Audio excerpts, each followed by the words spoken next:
Como comentábamos en el anterior espacio, Andrés, es muy importante para todos nosotros, ya que pues va a marcar la manera de las relaciones laborales entre patrón-trabajador, pues que nos explicaras un poquito la reforma laboral y esas que les llaman malinformación que nos dan a veces, ¿no?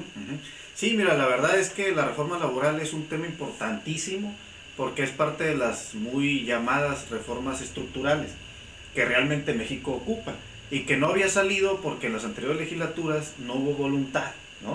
Y yo puedo decirlo aquí claramente, no hubo voluntad del PRI ni del Verde en la pasada legislatura para que pudiera salir, inclusive cuando el PAN estuvo dispuesto a votar la iniciativa que presentó el grupo parlamentario del PRI en la pasada legislatura. Bueno, finalmente no hubo acuerdos. Se echaron para atrás. Se echaron para atrás. Ajá, entonces, bueno, hoy hubo las condiciones para que pudiera salir.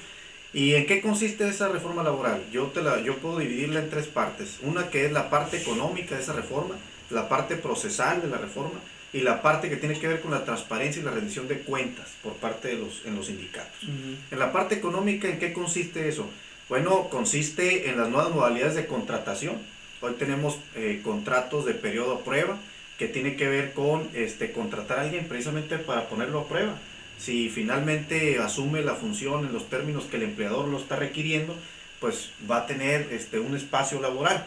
Y hay otro tipo de mecanismo que es los contratos de capacitación inicial, que eso va a ayudar mucho evidentemente para adultos, para mujeres, para sobre todo a los jóvenes. A los estudiantes que salen de la universidad, ¿no? Exactamente, ¿por qué? Porque un círculo vicioso que se había estado generando era, el empleador decía, pues yo no contrato a este joven porque no está capacitado. No tiene experiencia. No tiene experiencia. Entonces va saliendo de la universidad o de la carrera técnica donde vaya saliendo y no lo contratan. ¿Por qué? Porque luego el patrón cree que si lo contrata y luego después lo despide por algún motivo, porque no en términos de capacitación no fue lo más adecuado para el trabajador contratado, pues luego cree que va a irse a un juicio y que luego después le va a pagar salarios caídos y eso pues va a mermar a la empresa, ¿no? Entonces, con este tipo de contratos, pues son contratos que van a tener una temporalidad. Por ejemplo, los de capacitación inicial pueden ser de 1 mes hasta 6 meses.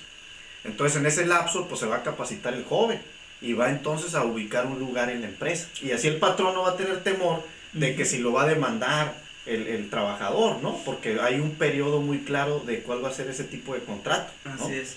Oye, Andrés, bueno, uno como arquitecto y que ha trabajado la obra tanto pública como privada, el famoso pago por hora, ¿no es lo mismo que el destajo?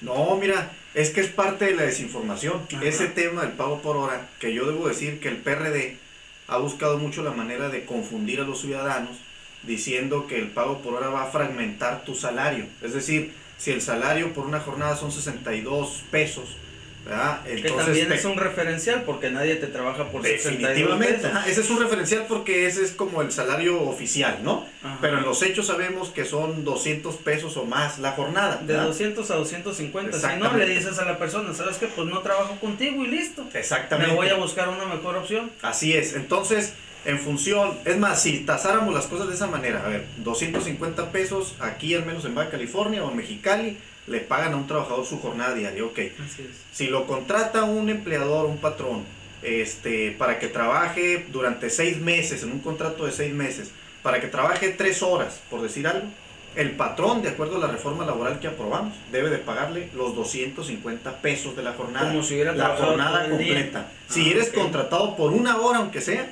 finalmente te tienen que pagar los 250 pesos, ¿no? No es como en Estados Unidos que si trabajas 1 hora te pagan 1 hora. Exactamente, no quedó así, ¿no? Entonces, entonces creo que ese es un punto muy importante, ¿verdad? Importante de declarar para todos. Exacto, que los ciudadanos sepan. Y además decirte, mira, hay otros temas de la reforma que vienen a fortalecer los derechos laborales de los trabajadores. Por ejemplo, se fortalecen derechos de los mexicanos trabajadores que laboran en el extranjero, con mayor protección, inclusive consular, de embajadas, de prestaciones, de los patrones que los van a contratar en Canadá o en Estados Unidos o en cualquier otra parte del país.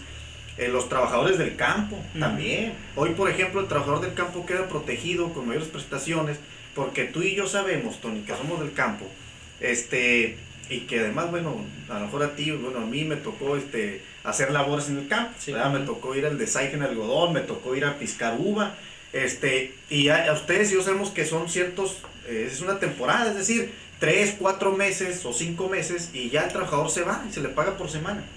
Hoy entonces con esta reforma se le va a otorgar mayores derechos a los trabajadores del campo para que inclusive las prestaciones de aguinaldo y de vacaciones se les pague al final de la temporada. Prestaciones que no tenían antes. Prestaciones que difícilmente les da un patrón. Y que podemos ampliar en el siguiente espacio. Claro que sí. Perfecto.